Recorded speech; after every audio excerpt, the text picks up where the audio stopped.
a few. Along with this, we have 400 plus recruiters from various sectors connected to our campus with a nice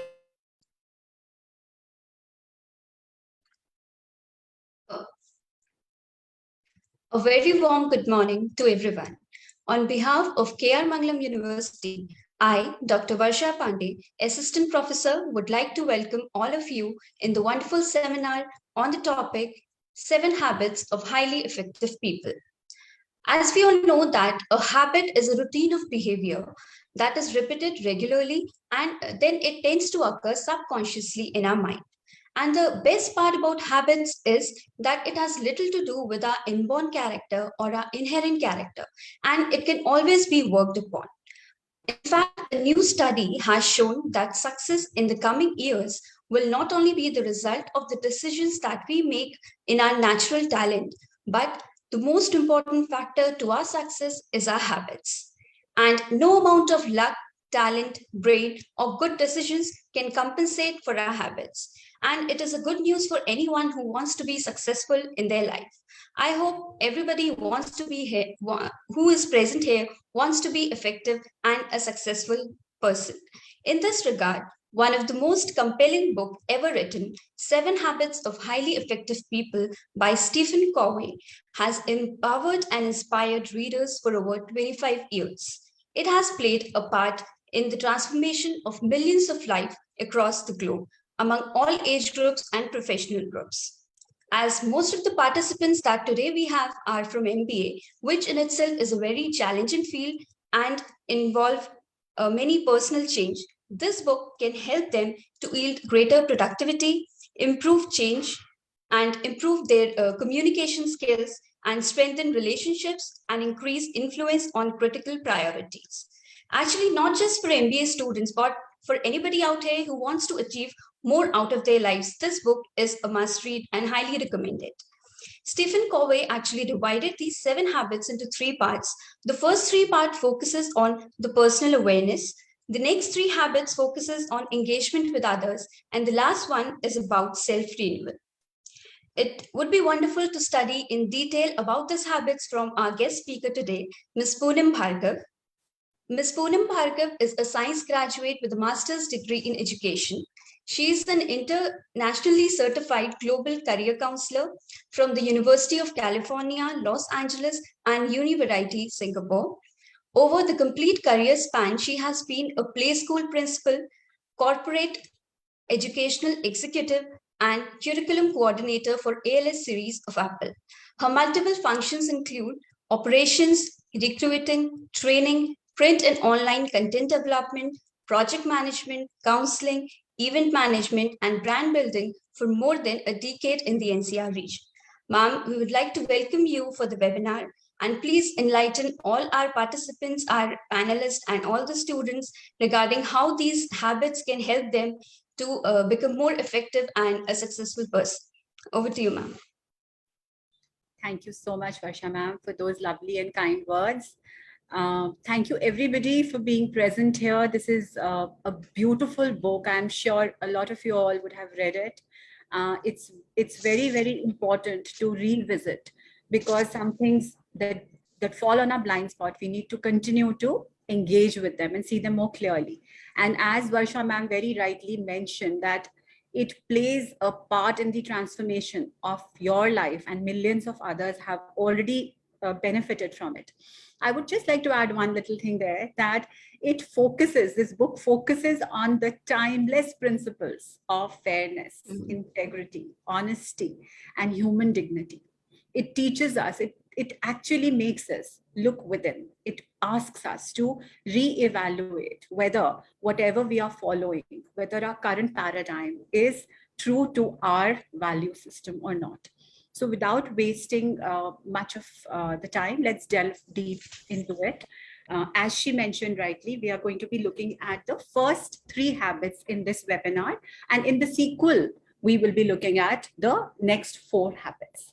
So I am just going to share my screen and we will start right away. And thank you very much for lending me your valuable time.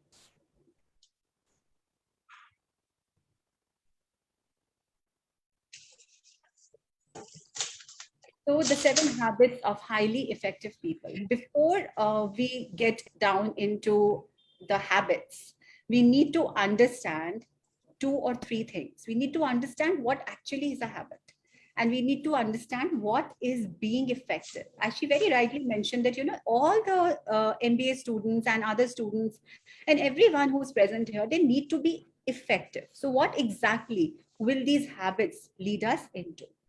So we will be covering the definitions of habit paradigm effectiveness and the 3 habits that we just spoke about, and how we can move from dependence to being independent, incorporating these 3 habits, and then the mantra, because it's a recap really helps because you learn to keep them in your view. So why Stephen Covey's wisdom even after 25 years of the book release? I think it's the most important question to answer, because the earlier literature did not ask us to look within. It was only focusing on the outside, at the facade. Okay, so everything that came into being was what was visible to the naked eye. Meaning, how do I look? What is my persona? What is my personality? Am I appealing? Everything was about conduct, about your outward appearance. This shift of getting within into the character, what character and substance am I made up of? Am I very, very conscientious? Do I have values that will take me far ahead in life? Those were the things that Kavi brought us into, considering looking within. And that is why we came across 2 things, which are the physical traits and the character traits. So it's like a tree, actually. So if you can see that the personality ethic is something that you see, it's above the ground. But the character ethics are actually the soil, which will make your tree bigger, beautiful, fuller, blossom. So if you really want to blossom like a tree, we need to have certain character ethics within us. If we do not, then it will be seen as fake because it will not be rooted in your character. So it's actually as if, if you can see at this image, this man has duplicity of character. He does not have integrity. He does not, he is like the person who is double-sided. So it's very hard for us to trust him. So if we will build character traits, then our personality will be something that will not have a gap between what we will project and what we really are. So the character traits can be integrity, modesty, humbleness, courage, perseverance. All of those are our character ethics that this book has taught us to build upon. Now, let's look at, like she said, that anything which is repetitive becomes a habit. Everyday brushing, night brushing, okay? We look at it from the perspective of involuntary functioning. But knowledge actually is a part of habit. So the union between knowledge, skills, and desire actually builds on our habits. So we are coming to a very nice point where we can say that habit can be reformed, habit can be broken, a new habit can be created.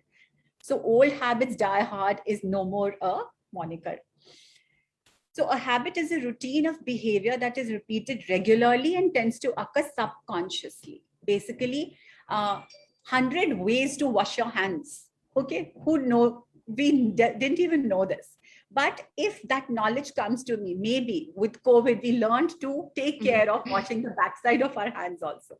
So the skill and the desire to incorporate something for our own betterment can become habit if done over a repeated period of time. As also the AJP, the American Journal, says that it is a more or less fixed way of thinking, willing or feeling acquired through previous repetition of a mental experience. If someone tells us, chew slowly, do not gulp down food, so that is knowledge. And the skill will be to practice it mindfully, how to, and then the desire to not overeat. So that will become a conscious habit. So we can continue to build on these habits. And the starting is, the first habit and the most important habit is to be proactive. But before that, let us also see whether the habits that we will acquire, that Stephen has been talking about, will they make us effective in any way? So what actually is effectiveness? Let's look at that. But effectiveness will come only when we know our paradigm. So everybody has a certain paradigm. Okay, we grow up listening to our parents. Okay, we go to school, we study, and we have a belief system. So everything that we form from the time we are aware till we form those habits, those norms, the set of ideas and how we perceive something, they become our paradigm. But we need to have a paradigm shift. Now, how do we bring about a paradigm shift is most important. In any case, Varsha ma'am, I think you just... Yes. Yeah, Yes, ma'am. Ma'am, I have a question what are these usual paradigm, and please tell us more about this paradigm shift. I didn't understood this point. Okay. So a paradigm, so you've understood what a paradigm is. So for example, Yes, if I say paradigm could be everything is fine. Okay, for people who do not want to change, they can continue parroting this mantra. Everything is fine. But they need to have a paradigm shift, because if they want to grow, they should have a breakthrough. What is going to be their breakthrough perspective when they say, well, I'm happy in my situation, but not satisfied. So that particular part of understanding and accepting that they're not satisfied will make them want to strive and make everything okay. And then they say everything is fine is how they have brought about a paradigm shift. If you want to understand it from another perspective, it could be, most of the people say that I have reached my income limit, which means, oh, let me be complacent now. I will not strive more. I will not earn more. I will be happy with my work. But how about saying I'm excited about my financial future, which means I'm going to be so much more effective. Okay, which means I am going to either have those processes in place, those management people in place, like how these big company corporate gurus do stuff, that they keep expanding. So they are becoming effective at giving out what the world needs. But what is their paradigm shift? That they don't stop. They continue asking for more, for changing something which is set in their mind. And then the third could be a very simple thing, that my best days are behind me. But why? My breakthrough perspective could be they are yet to come. So I hope, ma'am, are you all right? Yes, ma'am. Yes, it's very clear. Yes, ma'am. Yeah. So now when we know that we have a certain set we need to break in order to be effective. Okay, so what we need to break is a habit which is formed because of the paradigm. But we want to be effective wherever we are. Maybe right now, a student who is right now attending this want to be effective in the classroom. Okay, and then when he gets into work, he wants to be effective in his corporate organization. So what is going to give him that edge? If you can see, others are also doing the work, but the one who's ahead is the one who's effective here. They are also doing and shifting the blocks. They are being efficient. So there's such a fine line between being efficient and being effective. The ones who are efficient cannot be totally effective, right? But the ones who are effective are actually efficient. So effectiveness is the capability of producing a desired result or ability to, or a desired output, which means that if an organization has to produce a certain number of products like iPhones, the effectiveness is when they achieve that target. The efficiency has nothing got to do with it. So how the PM, the manager, or the project in charge would look into each and every aspect and oil it together will make it an effective delivery, which also means that, it is an intended or expected outcome or produces a vivid and deep impression. So how can we be effective in everything?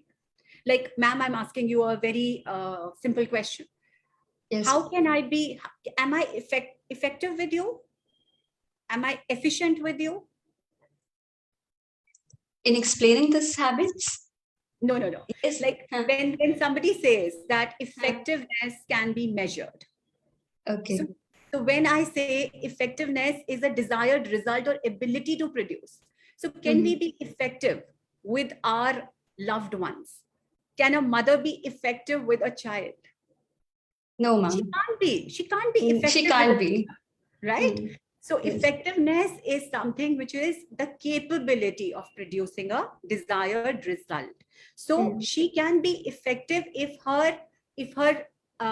the way she parents, nurtures is on point. Not if Yes. she, yeah. So this is what we need to understand. This is the paradigm shift we need to understand and believe in. Now Yes. let us look at habit number 1. It is saying very simple thing, be proactive. We've heard this word proactive a lot of times. Okay. But in order to understand it properly, we have to understand the 2 circles that you can see on your screen right now. And we need to identify which circle we fall in currently. Everybody, please be with me and see which circle are you currently falling in, because then it will be very easy for you to shift in and out of circles. Okay. So the outer circle is the circle of concern and the inner circle is the circle of influence. So Varsha ma'am, what are your concerns right now? Right now, I would say, since I'm in Delhi, Gurugram, so I would say the Delhi weather, that is really a point of concern for me. Since I'm from Uttarakhand, so here the weather is really hot and humid, and that is a concern. See, so people usually have concerns about things which are not under their control. Okay, politics, the government isn't doing well. War, why is Russia and Ukraine? I mean, everything that is outside of their purview becomes their circle of concern. So things we worry about or that bother us, it could be health, it could be children, it could be their career, everything, problems at work. So our circle of concern, can you see, is so much bigger. And inside that resides a smaller circle, which is the circle of influence. Now, do you understand what can this be? I mean, any guesses? Maybe our attitude or Yes, change. yes, very nice, very nice. So the circle of influence which resides inside the circle of concern only looks at change, because we are wanting to change ourselves. So what are those changes? They could be our habits should undergo a change, our thinking, our behavior. We can also look at changing our methods of influence. I will tell you a very nice or maybe like how you rightly said, our attitude towards the problem. Now, can we understand this particular identifier circle in today's context? Why are we doing habit 1 in this kind of a way? For all our students who are sitting there and understanding this, who are very soon going to be in workforce, how do you think you can look at this and improve and be more proactive if you're already proactive? Okay, I will tell you a small story. So there was this one man whose circle of influence was bigger than his circle of concern. And he was employed, and he was one of the employees in an organization where the president of the organization did not listen to any suggestions and only delegated work. So everybody who, barring that one man, everybody's circle of concern was bigger, because all they did after every meeting was talk negatively about the president and how he did not pay attention to the potential of other people in the company. So every time they would meet in the meeting room after the meeting, they would all be blaming, they would all be judging the president. Their circle of concern was never their own improvement. Now, this gentleman said, I am going to give the president what he has asked me to do and something more, something extra. So when he was asked to research on a report, he gave the president an extra amount that if he does this, then this will be the result. And if he does this, then this will be the result. When the president finally sat down to see that work, he was amazed because he had done the work which he would have had to do otherwise.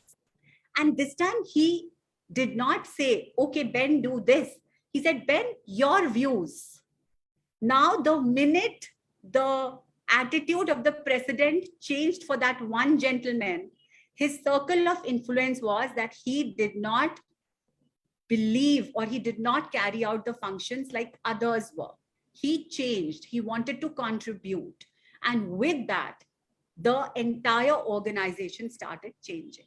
So the base of the pyramid, one person in the base of the pyramid can help the pyramid stay stronger, which is the CEO at the helm of the pyramid. Now, it's just, what would that person's judgment or how the reaction of the president would have done to the other employees?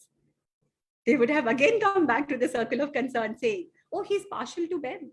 Now, this is what we need to look into, that how they don't need to let their circle of concern expand, but they need to look at the circle of influence and expand that more. And that is how we can be more proactive. So a proactive and a reactive person. So proactive opposite is reactive. Let us see what are the basic differences. So Ben was proactive. Okay, he did something extra. So he was responsible. Okay, and a reactive person is irresponsible. Okay, proactive person, Ben did not blame the president for delegating duties or circumstances. And his language, usually when you hear the person talk, you can understand whether they are proactive or reactive. The I can, I will, I prefer attitude tells you that, they will never ever do the blame shifting game.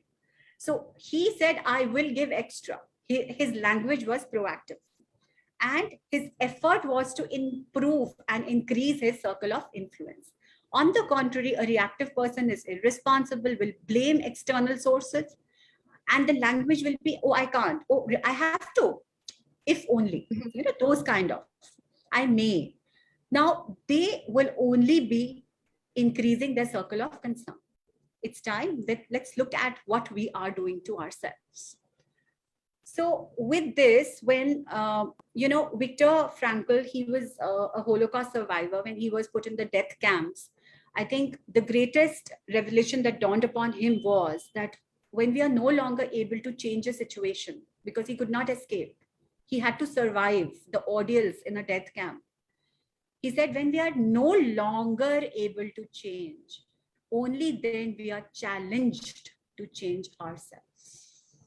I could be in my air-conditioned room wanting the light to not go. But when I'm going to be really pushed to the limit of staying in 47 degrees without an air condition, then I would adapt my body to change to that temperature. So till that time we are put into the most adverse of situations, my effectiveness will not come to the surface. And that is what he said when he said that look at what you are currently in. What is your center? Now, Victor helped us realize the 4 endowments that humans have and humans possess, but they are dormant. They're like the seed which is buried into the soil. Sprouts, maybe it doesn't sprout because it isn't nurtured. Okay, so over here, we have a stimulus and we have a response. Now, a stimulus is something which is external, does something to you, and based on whether you are proactive or reactive, you will give a response. So a proactive person, if like how Ben, his response was towards the company's betterment. If there would be another person whose circle of concern would be bigger, his response would be, oh, it'll happen, I will not strive harder. So his choice, his freedom to choose was not based out of the 4 human gifts. If you can see, self-awareness, imagination, conscience, and independent will. He chose not to. He chose not to base it on that. So basically what happens when we allow our proactiveness to take over ourselves, then we are using our self-awareness. We become aware that who we are, and then we actually can choose. So imagine if I ask you that, go back to your memory and tell us what you remember. You will only be talking about your past. Okay? and which is going to be finite, because your past will be finite. You will be able to just tell me, ma'am, I played with these many friends, I did this and the rest of the stuff. But if you operate from imagination, you can come out with infinite possibilities, right? So how can my freedom be related to my unique human gift that I have received, which is imagination? Now, these are, again, I'm saying, buried deep within. But if today I say, why am I not really exercising my conscience? Because what is actually my conscience doing? My conscience is nothing but the paradigm that I'm operating from. Like if I am seeing my parents be very complacent or be not proactive, I will have that paradigm that work will get done. Why am I supposed to bother? But if my parents are the ones who are constantly looking at solutioning, then my operational paradigm would be no. I will have the freedom to be imaginative, to take out infinite possibilities. And that is giving me so much of self-awareness and confidence on myself that I will be able to bring out the independent will that I have within me. So the stimulus response scenario is very important to understand, because till one gets aware about one's self, they are glued together. There is no freedom to choose. Like how our paradigm shift is, boys are told never to cry. So they don't know their freedom of choice. Their stimulus is something wrong happens to them. Their response is, oh, my paradigm shift, my mother told me not to cry. The normal norm is not to cry. I will not cry. But when they become aware, when the knowledge comes, when they know that it is all right to express what you're feeling, then there is a gap between the two. And then the freedom to choose comes, where they can be vulnerable and they can cry and they can express, right? So with that, what happens? The penting up doesn't happen. The awareness comes within them, which is not based on paradigms, but which is based on their own understanding about their lives, their selves. So they become far more confident in exercising their independent will. And this is what this first habit teaches us to do, that become your own architect, be your own programmer. If you have a certain paradigm that you have come up with in your life, please use your knowledge and your skill and your desire to create a new habit. Be more proactive so that you become more effective, because now you're just beginning your life. So we finished the first habit, which is being proactive. Let's quickly recap it, okay? So that we understand and we remember. So the first thing is be responsible, because the opposite of proactivity is irresponsibility. The second thing is that build on character traits. Have your humbleness, modesty, integrity, perseverance intact, courage, okay? Because that is going to show in your personality traits. The third is grow your circle of influence. Very important.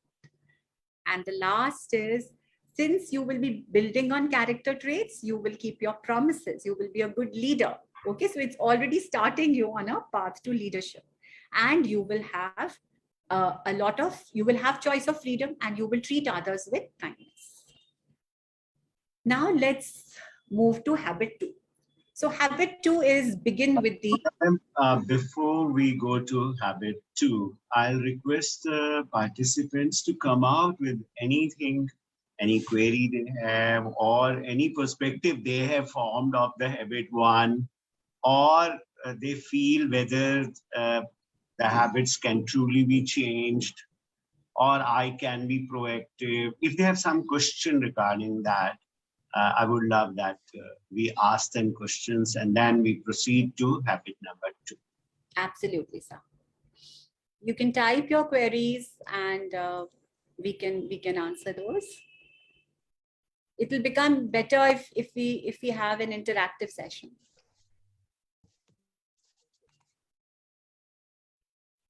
Ma'am, some of your students may be having questions. If you want to talk about some of your students' queries around this, maybe we could take that up.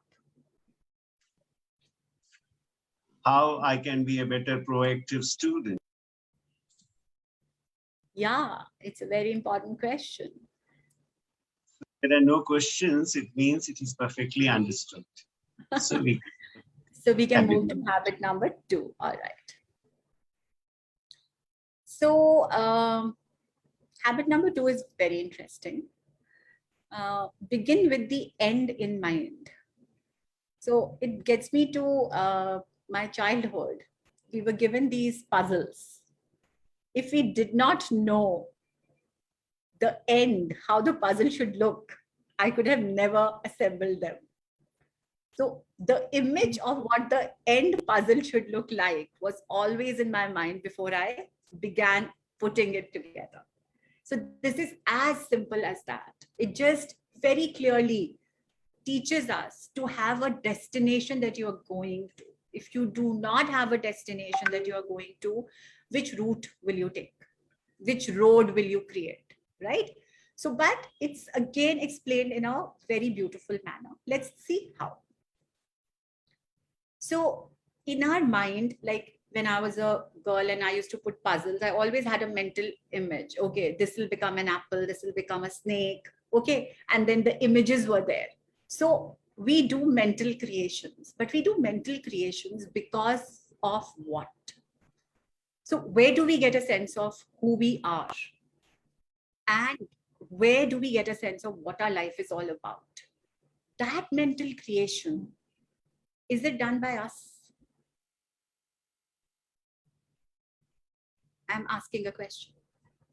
The mental creation of who we get a sense of who we are and what our life is all about. Do we do it? Do we have it? Do we know who we really want to be?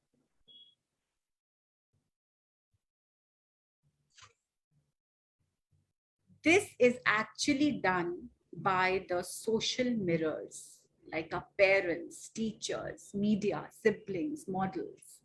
You know, we see a part which we like in them, which we either want to emulate or they teach us. Like how I just said, boys don't cry. So we create our, who we are with the social mirrors that we have in our life, in our environment. But isn't it a mistaken identity? Isn't this a case of a mistaken identity? Because have we actually taken part in creating our own identity? My father has told me, I want you to be a doctor. My teachers have told me you're very good in maths and physics. Media, if I'm a celebrity, media is just doing the rounds of either criticizing me or appreciating me. And my siblings keep telling me something. With models, I really see, okay, this is one very good act or a habit that I want to imbibe, and I do that.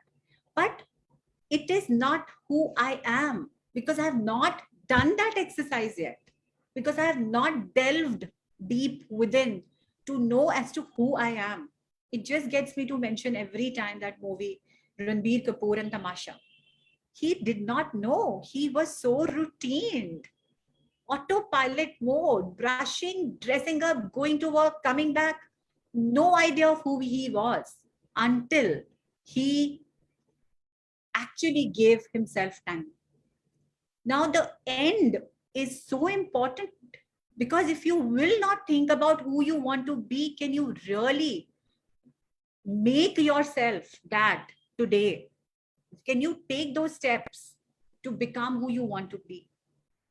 For this, Kavi has suggested a beautiful exercise. So he says that everything happens twice. Creation is never one-way process. Your life is created twice. Once in your mind, in your mental domain, in your cognitive domain, and the second time in reality. So what happens? Once we are doing it in our mind, we are doing intellectual creation. Like an architect does, creates a blueprint before the building is completed or even structured. So when we do this, we have a certain idea of what we want to do, but we still do not know the route to that particular domain or place. Now, how do we create our values, our missions, our goals, or figuring out who we are? It's very simple. We can still do that, but it is a time-consuming process. For that, we need to look at this exercise, which is very important. So if I want to know who I am, I need to see myself in the center. And I want to see the surrounding, the periphery, whatever is on my periphery, how am I in relation to that periphery? So if I choose a certain life center, suppose if I'm choosing, there can be multiple life centers I choose and I can see my consequences and reactions. So it could be security in the center. If it is security, then I would want my family members to be very loving towards me, giving me all the security in the world. I want to see that I have a contract which doesn't throw me and gives me a pink slip. Okay, so I will be living in fear all the time. Then for that, I will have to be so careful to not lose my job, because security for children will come through me, right? So everything, the way I will keep my center in this particular image, everything that is on the periphery changes for me, right? Let's get some additional centers, like alternative centers. We just saw with money, okay? If it is money, so I want to earn more money, I'm going to compromise on family time. I will give more time to work. Children will look like obstacles to me if they will come running for their homework. Oh, no, I'm in a meeting. Please go to mommy. And pleasure will make me feel like I am wasting my time because I'm not creating money in that time period. Like the Hrithik Roshan of Zindagi Na Milegi Dobara. All right. These are examples if we see how we choose our life center. Now, ma'am, do you want to keep Yes, ma'am. Can you please explain this with other alternative centers, like maybe with enemy? Very, very good idea. So if, see, enemy is not a person incarnate. It's not like someone is my enemy, okay? Enemy could be my own limitation. Enemy could be my procrastination. Enemy could be my low willpower, okay? So if I keep that in the center, see how it will affect my work. If my enemy is procrastination, I will not work. I will keep writing in my to-do. I will finish this positively today and it will go on for months. For me, then my children, if my enemy is procrastination, I will continue to procrastinate their demands and their priorities. So I'm not prioritizing. Okay, for pleasure for me is possibly going to be guilt. Oh my God, I'm not doing anything. How can I indulge pleasure? And family probably will be, oh my God, they are all the time judging me. I have to live up to their expectations.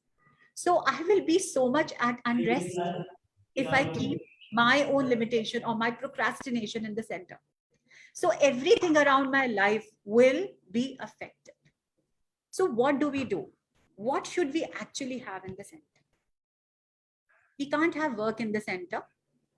Okay, because if we operate from the perspective of work, then everything else will suffer. So remove work. Let's get work out.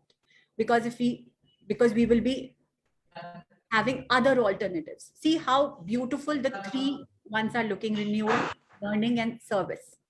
If we remove children, we will have some more joys around the periphery, because we can't keep children in the center, because then other things will not fall in place. We can't even keep pleasure in the center. Okay. And we can't even keep family in the center. So what exactly are we supposed to keep in the center? Anyone? Participants, you can choose to write. Just drop in an answer. What do you think should be my center, my life center? Very important for you to be effective.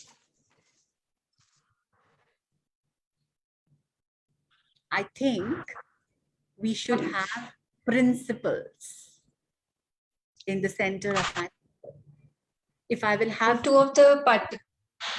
Some of the participants have written happiness and health.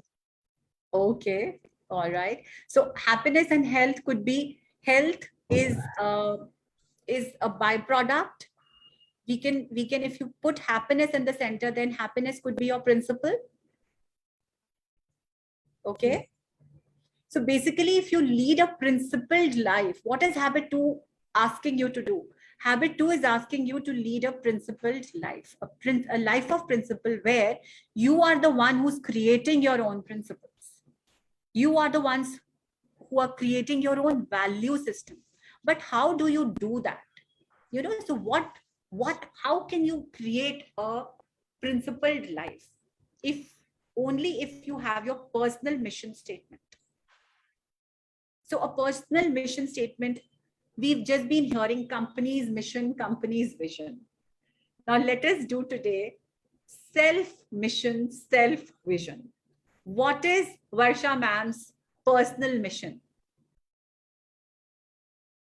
So I have Sally, who's saying, I will learn new things each day. I will enjoy work and respect my colleagues and boss, and I will be a leader every day. It is very progressive. It is very positive. But if I have to write my personal mission, I can't be copying Sally's. Mm-hmm. Because I need to know who I am. I need to know whether my personal mission is going to lead me to becoming effective in my life for long. So what do I need to do? I need to really take care of delving deep within my life. Now, you know, it's very interesting. We have 3 kinds of lives. Okay. One is the life that we live for the public. It's a public image. How I want to be in front of my friends, my teachers, my boss. The second is private life. How I can be with my siblings, my spouse, my friends. And the third life, which very few people get to live, is a deep inner life. Now, this deep inner life is, if you've seen all the people who've started from being mediocre, but who have reached success in their lifetimes, and they have become something who we look up to, who we get motivated by, who inspire us. They have the third kind of life. They have lived that third kind of life, because what have they done? They have gone deep within their inner life to see what are the ingredients lying within their bodies that they can use to their advantage. And they can write their personal mission statement and get out to fulfilling it. So basically, our personal mission statement is nothing but our own constitution. I cannot be writing a personal statement like, I will today have an organization that will have 2,000 people. It is not going to reap rewards. Why? Because I have not prepared myself for that. What is my constitution as of now to do? It could be contributing, creating jobs. So what is it that I really want to do? Because it is at the end of the day, nothing but my vision and my values. What am I giving back to society? Life, what is life giving me should not be my criteria. What can I give back to life should be the criteria of all the tomorrow's leaders. Okay, all of you all students, you will have to be effective to, make our country better. So today I urge you all to go back home, spend some time with your own selves, and actually create your personal mission statement. You know how we could do this? That all of you all who are here, when we do the sequel to this webinar, we could actually look into some of the personal mission statements and then pick up from there to see whether you have figured as to who you are. Okay, so let this be a little homework. And then, because actually everything that you will be doing, you will be measured by your personal mission statement. But don't hurry up. Okay, take about 7 to 8 days to write your personal mission. Do not hurry. Don't go back and say, okay, I'll lock myself in a room and I will write it today. Because in trying to write a personal mission statement, I will tell you a small story. And it's a very beautiful story. It's a 4 prescription story. So a man, he had a problem. Very successful, very busy, but he was developing disease of some kind or the other, kept going to doctors. Finally, he went to one doctor who just asked him that, I'm sorry, I will now not treat you with medication. You don't need any medicines. He says, oh no, don't do this to me. I want instant relief. He says, no, if you want to really get okay, here is a 4 prescription. What I'm asking you to do is, let me know which is the best place that you want to go to. This is what? I can't take off time. I mean, why are you sending me to a place? Says, you want to get okay or not? Says, okay, doc, tell me. Says, which is your best place? Says, beach. Oh, wow. So you will carry these 4 prescription notes and open one by one every prescription according to the numbers after 6 hours. When you are at the beach. And he says, it's so weird. Why would you do this to me? You're making me waste 1 day of my life. I could have made millions in that 1 day. Says, okay, fine. It's your wish. When the doc left it on his wish, he says, okay, fine, let me do what he's asking me to do. And he went to the beach and he opened the first prescription. And the first prescription read, listen carefully. Oh God, what do I listen here? And he sat down and he had time with him. And he started gradually listening to the sound waves, the surf, the seagulls, the wind, the breeze, everything he was listening. And when he was listening to all of that, can you tell me what really happened?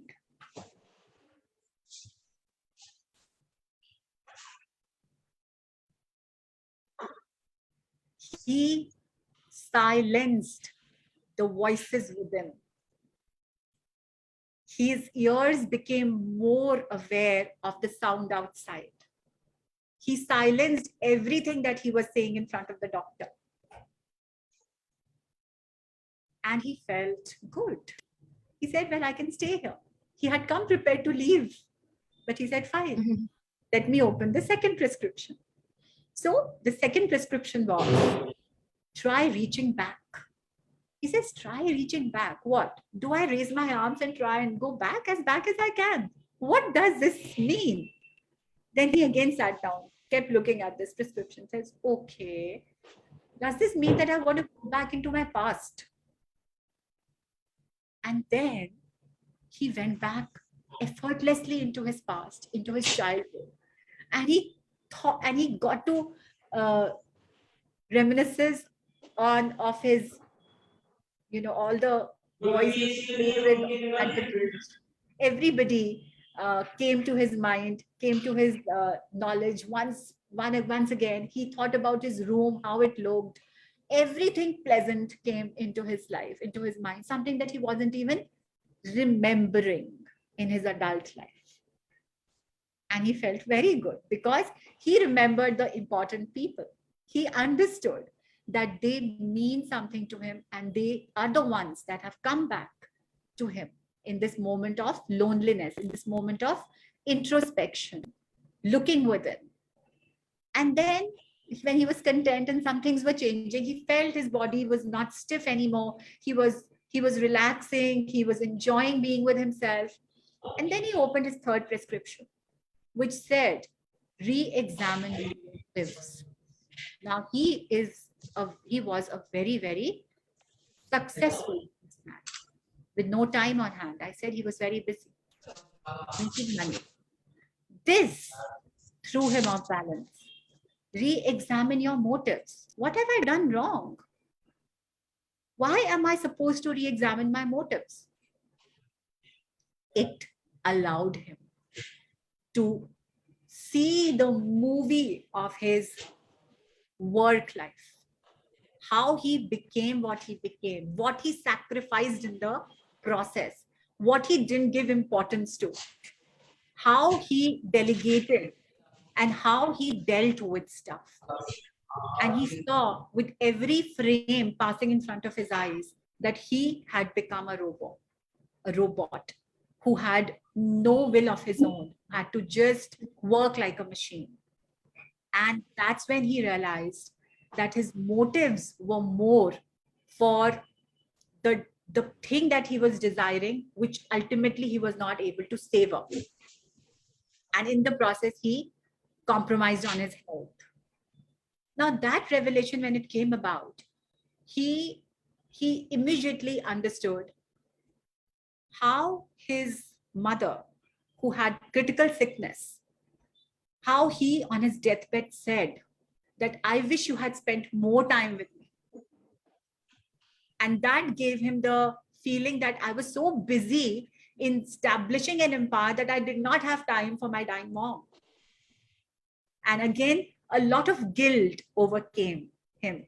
And he sat down and he started digging the sand and he started venting out. So it took him a while to examine his motives, re-examine his motives, and understand as to who he really was and who he had become. And when he finally got perspective and he knew what he had to do because he was feeling better, he said, okay, fine, I don't need to see the fourth prescription, but let me see what the fourth prescription says. And the fourth prescription said, write your troubles in the sand. He was at the beach and it said, write your troubles in the sand. And so he just went, and when he saw a wave coming, he wrote his last guilt and it wiped it away. And this man came back with a renewed vision, an empowered self, and an understanding about his time, about his real essence in life, about his mission and vision in life. So when you do this, when you actually do what this gentleman did, then write your mission statement. That is going to be the true mission statement. So we will just recap habit 2, and after that we will take any questions for this particular habit. So it is, the mantra is that you are the programmer, the guardian, the protector of your future. So think what your future is, and that is how you will begin. Decide what your life is about, because every decision would be a function of that. Remember the circle of center.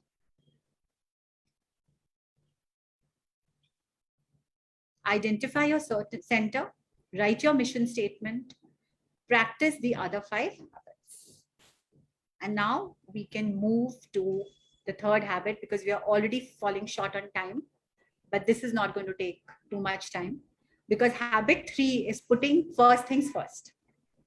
Okay, so sir and Varsha ma'am, if I ask you very quickly, what are the first 5 things that come to your mind?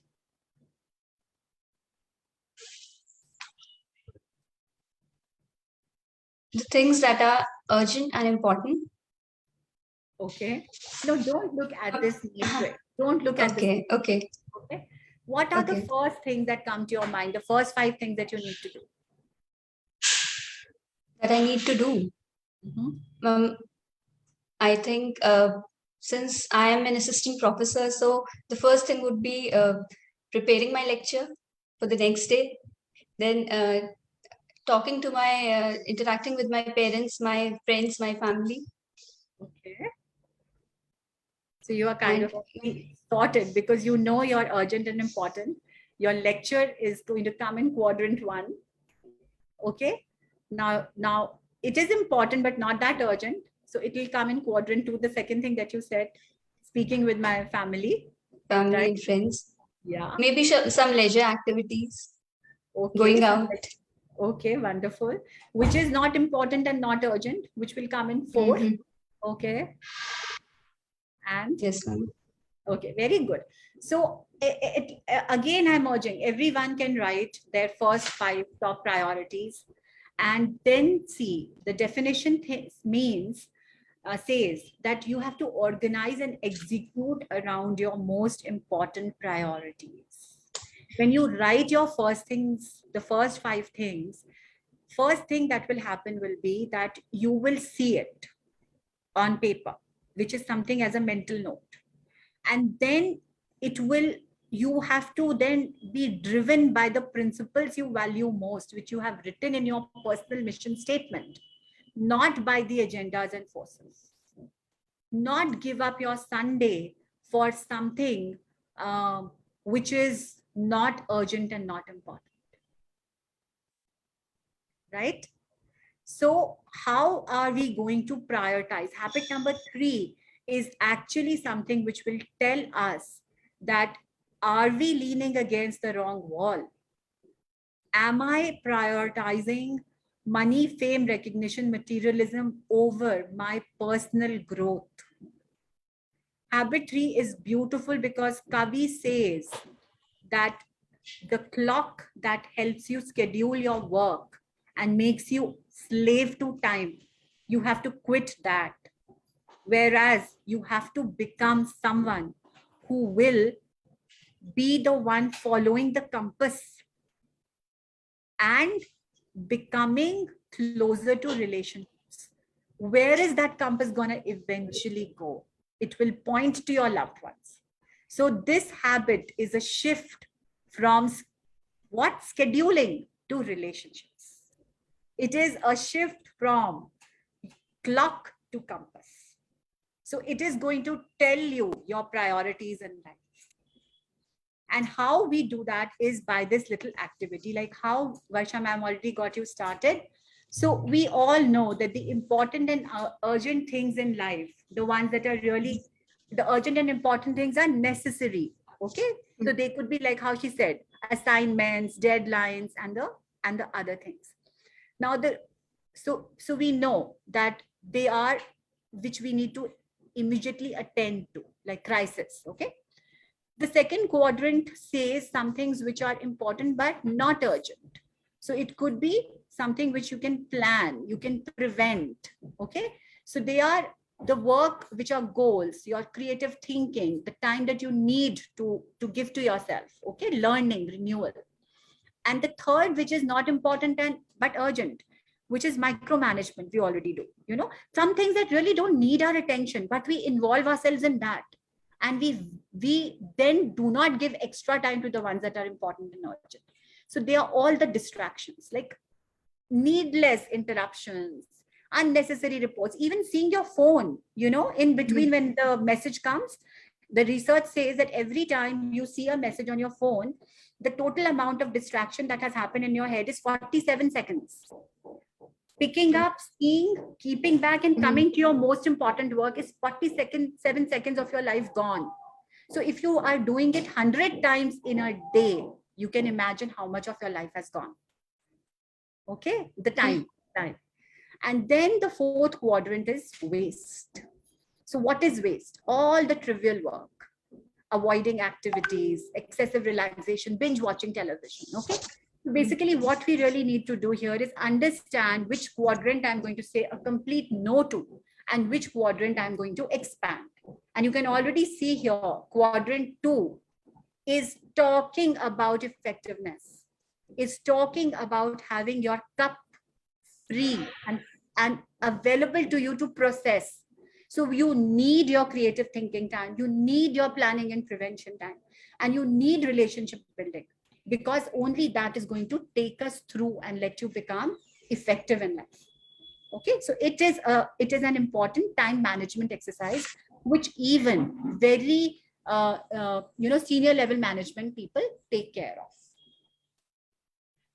This everybody would be knowing, and I'm sure the jar of life is very, very clear. It's an analogy which Kavi has taken to tell us that what should we be prioritizing in our life. So if the jar is my life and the rocks are my family, my friends, my relationships, and the pebbles are the things that are important, like vacation, recreation, and the sand is everything that is binge watching, gossiping, bad mouthing, bitching.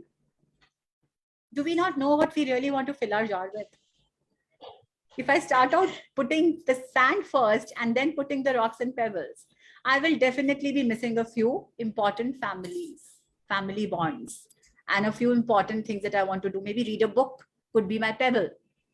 But if I start putting the important things first, and then I can see, okay, whatever little sand comes, whatever is left out is left out.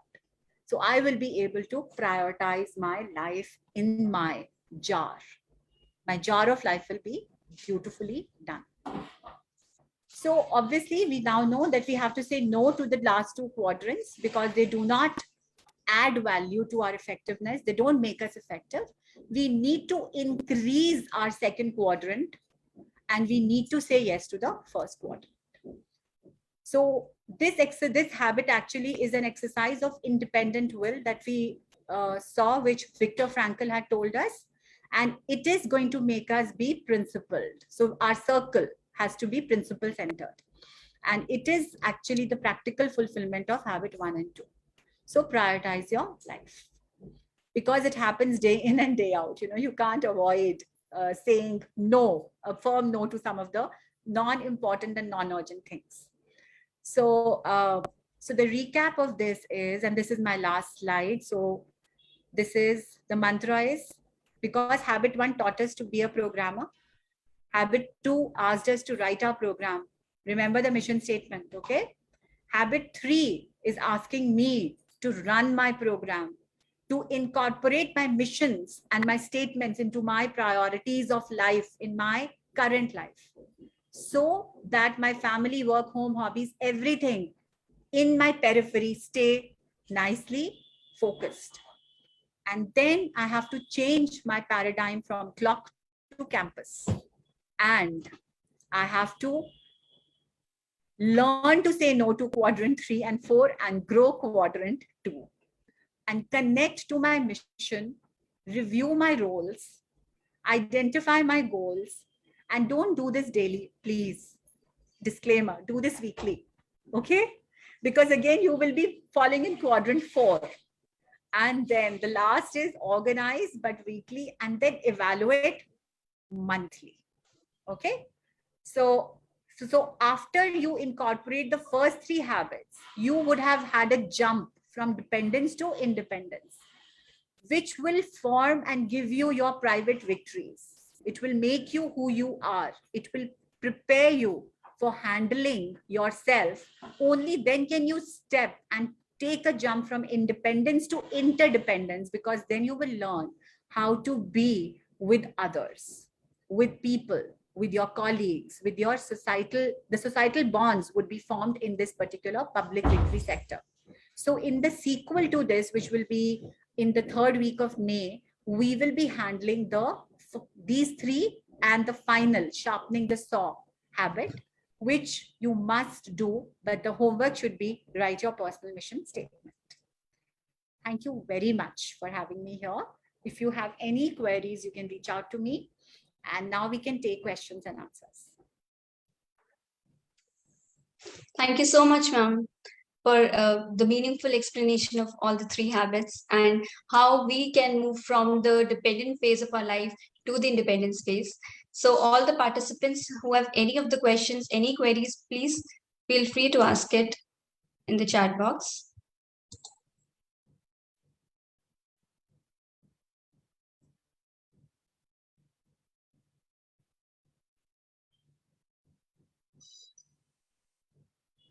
Some of them are writing. It was very informative. Thank you, ma'am. The session was really informative. If there are any of the questions, please write it. Can I just hear from everyone? Will you be writing your mission statement today?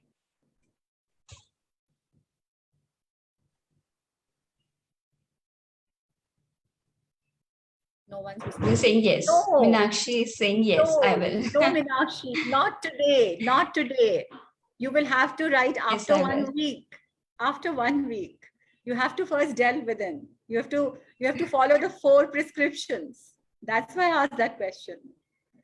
Okay, so spend 1 week in trying to get to know the center of your life, and then try and attempt the mission statement. So I feel and I believe, yeah. Well done. I'll be writing next week. So that's lovely, lovely to hear. Now, if anybody has any question.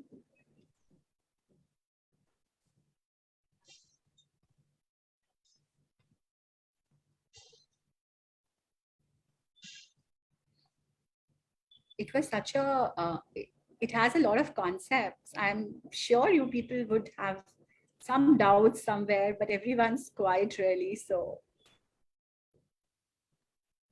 Everybody might be soaking in the knowledge right now. Maybe in the next session, they'll ask the questions. do You write. are free to write us questions because we have a sequel coming up, right? So if you write us the queries, then we would like to address those queries even in the second session, apart from talking about the other 4 habits, right? Now, I like to make one point over here. You see, habits, when they... So we have a question. Minakshi is asking, Okay, what okay. is the difference? Yeah, she's asking, what is the difference between effectiveness and efficiency? Wow. Yeah, this is very nice. So remember that slide where, let me just share that slide, that's screen and show you. So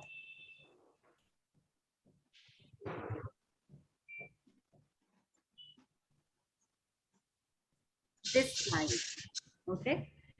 So over here, if you can see, the meaning of effectiveness is that it is the capability, okay? It is a certain trait within us which produces the desired result. So for example, you have to first go to habit 2 and think of the end in mind before starting. So only then can you use the effectiveness quotient to your advantage. So if your desired output is X and that needs you to prepare, which is the preparation fell in quadrant 2, which means you have to schedule your timing, prioritize your time in such a manner that you have to give it your complete focus, your complete attention. Then you will be able to be effective. If it could be effectiveness for being a good, great leader in inspiring and motivating others. It could be forming an entrepreneurial business to know whether that business is in demand by society and you want to head it. It could be anything. So the destination, what you really want to do, whether you are able to be effective in delivering that desired result, that is effectiveness. Now, on the contrary, what is efficiency? Efficiency is I could be working 8 hours a day, but am I really creating that result? My 8 hours is giving me the satisfactory value that my client seeks. Am I becoming that kind of an effective talker or person who's able to motivate others even after being at my job with efficiency? So that is the difference between efficiency and effectiveness. Effectiveness will show as output and will manifest as result from the person you are trying to be in collaboration with. But efficiency is actually something that will make you more effective by preparing. Okay, so efficiency is the premise on which your effectiveness rests. So the second quarter actually says plan, prepare. Okay, so that planning and preparing can come by collecting knowledge, by collecting ideas, by doing your troubleshooting, by doing everything else, which will eventually lead to your effectiveness. Are we good, Minnie? Can I add something, please? Sir, please. Sir, please. You see, when we talk of efficiency, in you, it is basically your ability, as ma'am said, to give the intended result in least waste of time, effort, and resources. Because efficiency comes like this. Suppose you say that this medicine is so much efficient. Means in this much of time, it will take less time, less effort, less number of resources. Okay. But now let us see effectiveness. Now, effectiveness is to produce better result, right? And deliver more value or achieve better outcome. So see the difference. I repeat, your efficiency is the ability to produce an intended result in the way that result so that you end up spending least time, effort, and resources. But if being effective means that you are able to give a better result, right? Better outcome. So you achieve better. Okay. Now, if I have to, there is one great psychologist who says, his name is Peter Drucker. According to Peter Drucker, effectiveness is actually doing right things, while efficiency is doing things right.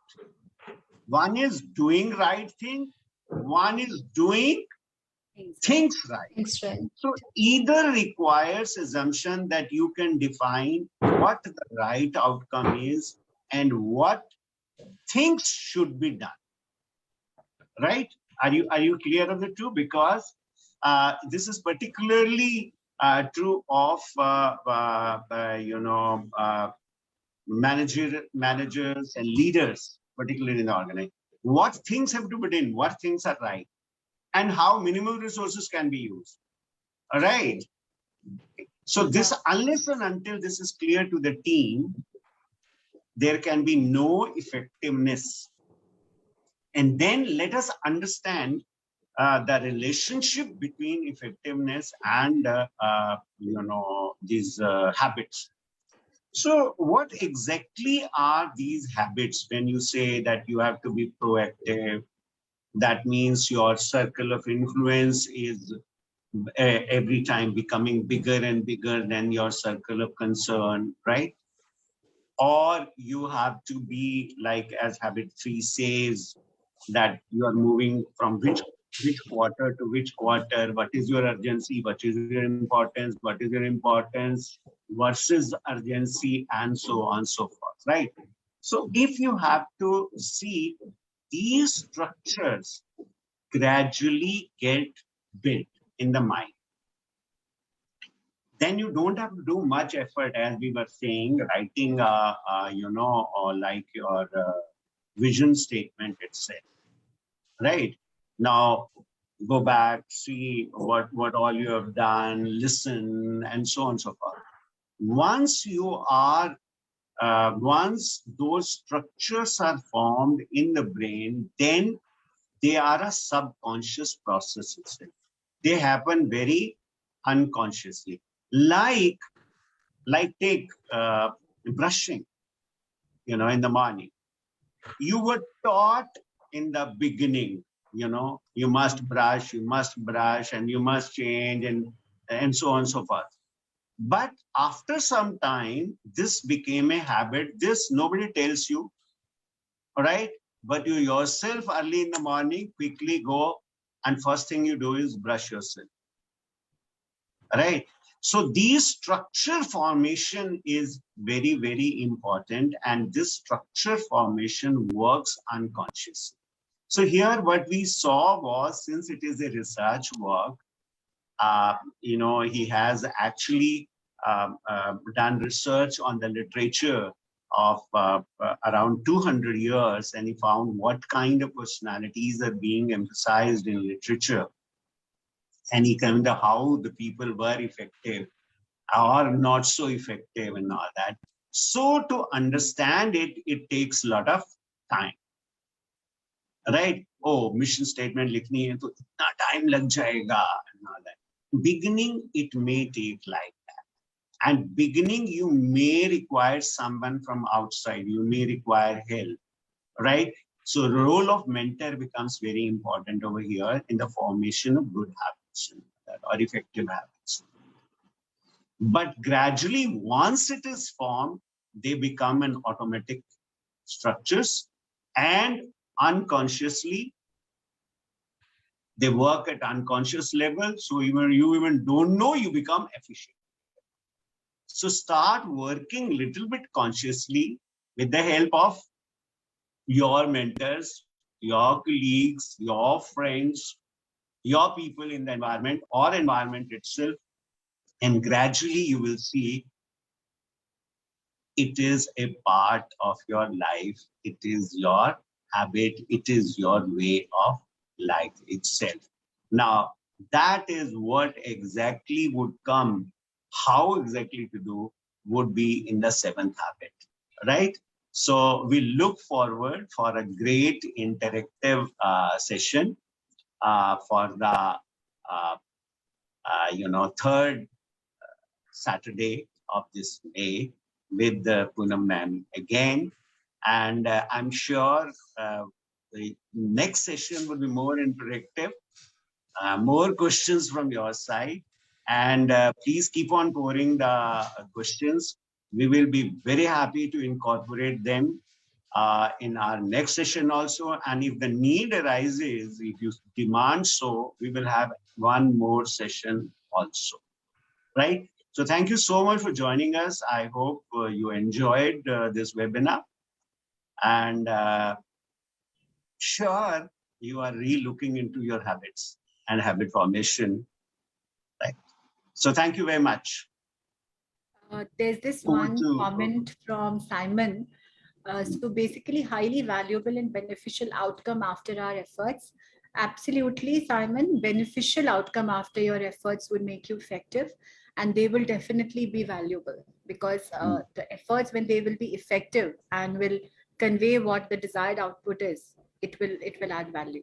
So yes, your understanding is correct. Okay, thank you so much for having me. And I'd just like to take your leave, sir, and Varsha ma'am, and thank you, Anshul ma'am. Thank you so much, Thank ma'am. you so much for being with us. It was a great pleasure. And I know it is a very, it's a very interesting book. It's a book with a lot of depth. And the way you have explained it made it so simple, right? And simultaneously, one point I see is thank you so much for bringing out in this way that it is giving me a feel, oh, I must go and see this portion again, right? I must read this portion again, right? So thank you so much for being with us. And we look forward for having more interactions. Thank you so much. Thank you, sir. And we are looking forward for the next session and beyond. Absolutely, right? absolutely. That was indeed a wonderful session, ma'am. I can see the comments in the chat box. Everyone is saying thanks for the wonderful session. It was a good session. Yeah. That was indeed a good I am session. so happy, yeah, because sometimes going back to basics and remembering these wise words can add a lot to our lives. So I really am thankful for giving me this opportunity to read it again. So thank you so much. Thank you. I'll take your leave. Thank you so much for having me. Thank you. So I'm sure Anshul ma'am is taking us to a journey of our university and how we are helping our students to inculcate those habits so that they can truly be effective in their life, not only as students, but as human beings in their life, which includes their workplace as well, right? Yes, sir. So I would like to take all the participants to a virtual tour of our university.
I hope looking at this video will give you a feeling of visiting the campus once at least.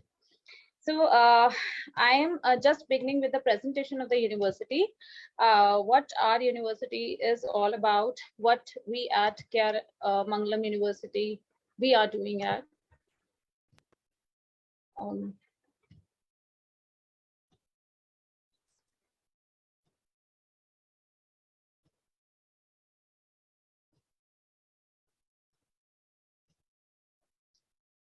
So the campus you yourself must have looked at just right now in the video. Let me tell you something more about it. With over 3,000 students and 12 different schools, we are located at Gurgaon Sona Road, and the campus is spread over 26 acres, and it is lush green campus wherein you will find green area surrounding. Air conditioned classrooms are there. The faculty, we have more than 150 faculty working here in different schools.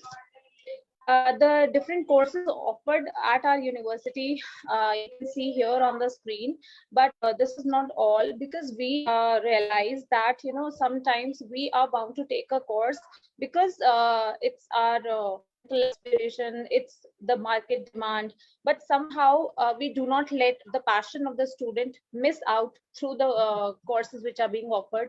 So we have a number of elective courses available with us. In these elective courses, the students are, you know, provided different courses from other departments. If in case I want to pursue any course from architecture, but I am a student of engineering department, so I can take that course from architecture department as an elective one. This will help me keep my passion intact in case I am interested in some other thing, or maybe a photography course, maybe some teaching you know, course. So you can opt the subjects which are not there in your the course, the program opted by you. In that way, we provide overall, you know, we want to take you to a different level wherein you will keep your passion alive. Besides that, we are having a number of value added courses. Look students, the National Policy of Education 2020, it has strongly recommended the courses to you know, imbibe national values among the students. So keeping that you know, a sense in our academic structures, we have a number of value added courses which are there to imbibe values in our students. So among that list, you are free to opt any of the courses which are available and can opt that. Besides that, we also have industry collaboration. Some of the very prominent university industries like IBM, Matrix, NSC, LinkedIn, they have collaborations with us. The benefit of this collaboration is that, you know, besides the theoretical things that are taught in your classes, you have a good exposure to the industry, what we do, what industry are demanding, what industries are doing. So industry collaboration in that way, giving the practical aspect to what theoretical knowledge you have, it becomes very important, and this at KRMU we are providing. So we have a list of distinguished professors from different universities who are at positions of great repute. So you can see we have a panel of different professors from different universities, from different places, so that we can have a global exposure to our students. Now we have e-Yantra Robotics Lab. This was a venture which was started by IIT Bombay with K.R.Mangalam University, wherein we have a lab and we keep on experimenting different things. We keep on, you know, last few days back, I was looking outside my window, and I was seeing that students of engineering department, they have created a drone, and they were experimenting, they were trying that drone, and it was very fascinating to see the students doing that kind of, you know, work. So innovating teaching pedagogy, it's not only that we want to teach the courses as it is. If the teacher enters the room and teaches whatever the subject is all about. Besides that, we are trying, continuously to imbibe the employability skills in our pedagogy. So whether by focusing on the soft skill, whether in communications, in other ways, in several ways, we are focusing on to imbibe some of the very essential skills which are required for today's time through pedagogy. It's not about academics we take here at KRMU, but we have a number of other programs wherein we look at a holistic development of a child. We have industry connect programs wherein we regularly send our students to different industries as per their course, as per their demands. We have industrial visits, we have field visits. Likewise, the students, they are visiting different institutions, maybe different. A few days back, our architecture department, it went to Gandhinagar for a industrial visit, and they had a wonderful experience there. They witnessed how the things are being made. Now we have Community Connect. In Community Connect program, what we do is we take our students to different villages, different areas, wherein the students, they take an initiative, they connect with the community there and provide their services. It was yesterday only that NSS unit of our university, they went to a village, Gamroj, near our area, and they had quite a wonderful time with the villagers there, with the students of the schools, government schools. So it was we were Poonam ma'am, Ashok sir, they were talking about, Varsha ma'am, they all were talking about habit formation. So it's not only at some particular phase of life that we focus on how we can make you do something. So it's a habit. We also believe in habit formation, and that too, which are valuable for you, which are useful for you. So right from the beginning of your journey with us, we focus on imbibing good qualities, good habits in you. So connecting with people around you, connecting with industry, connecting with community, they give you a good exposure about how the things are going on. Now, besides that, we have mentor-mentee program. Ashok sir, you just mentioned about it. When a student enters our university, it's not like you are attending your classes and going to canteen and you may have different kind of problems. You may have personal problems. You may have academic problem, wherein you want to connect with any teacher, any person who can listen to you, who can solve your problems. So in that case, what we do is we allot a mentor who is the class teacher, maybe a faculty, and when you associate with that faculty, you can share a number of things with them. They are here to hear you. They are here to counsel you in whatever area you want. If you have any personal, problems, they are there to help you out. If you have any problems, we have different cells, working at our university, wherein you can go to them and you can discuss about things. So clubs and societies, this slide is mentioning that it is not just academic we are focusing on. There are certain aspects which a student should focus on. So in order to bring out the best out of you, you may have interest in some singing, maybe some dancing, maybe you have some passion in creating something new. So we have different clubs and societies at our university. Keeping in mind your requirement, keeping in mind your interest areas, you can associate with any of the club and society available at our university, and you can showcase your talent there. We have a number of events going on. In the last month also, we have around 40-45 events wherein students from our university as well as other universities from Delhi University, GD, a number of universities, they visited us, and we had a good time there, and we had a number of good students who showcased their talents. So international exposure, look, we do not believe to bound you within boundaries. It may be your mental boundaries, it may be your geographical boundaries, but we focus on giving you global experiences. So for that, we have a number of tie-ups with other universities which are located outside India. So you can see here on the screen that we have tie-ups with Middlesex University, with University of Melbourne, Science, University of Florida, where our students are going and their students are visiting us. So placements highlight, before highlighting the package that we had, let me tell you that we have a very good CDC at our university, Corporate Development Center, which specifically looks at training the students for their placement, as well as they look up for the scope. Look, at the end of every program, what our expectations are. We expect that we are placed at a good place. Right, for that we have a specialized center at our university wherein they conduct mock interviews. They tell you how you can build up your resume, how you can communicate well, what all are expected when you sit for an interview.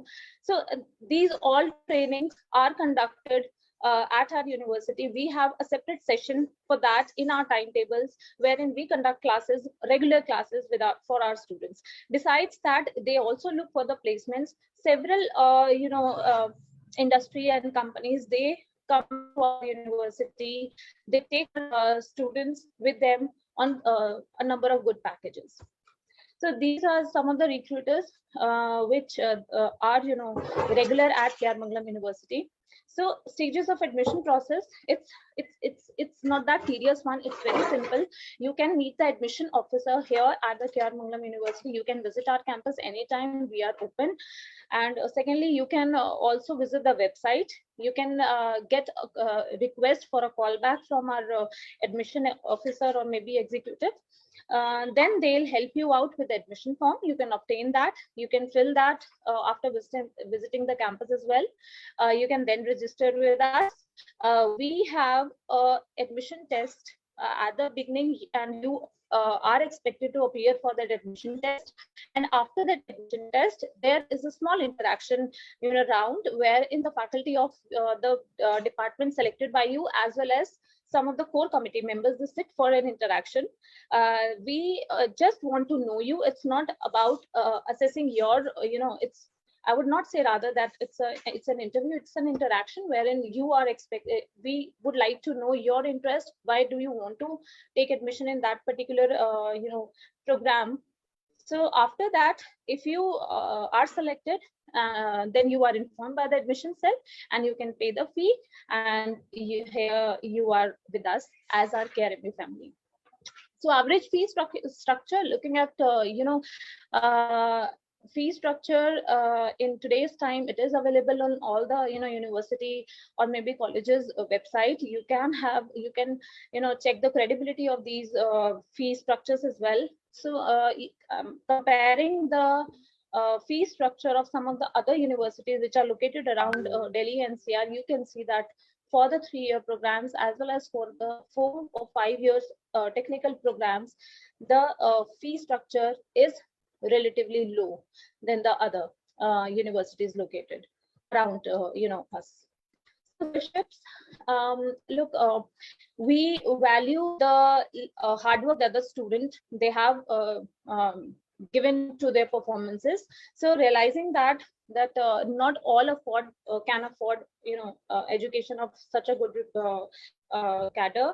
So we are giving scholarships of up to 100% here at KRMU. For example, if you have a percentage above 95%, 90%, you can avail scholarships. For other 80 to 85%, 85 to 90%, we have different slots wherein you can get scholarship as per your merits.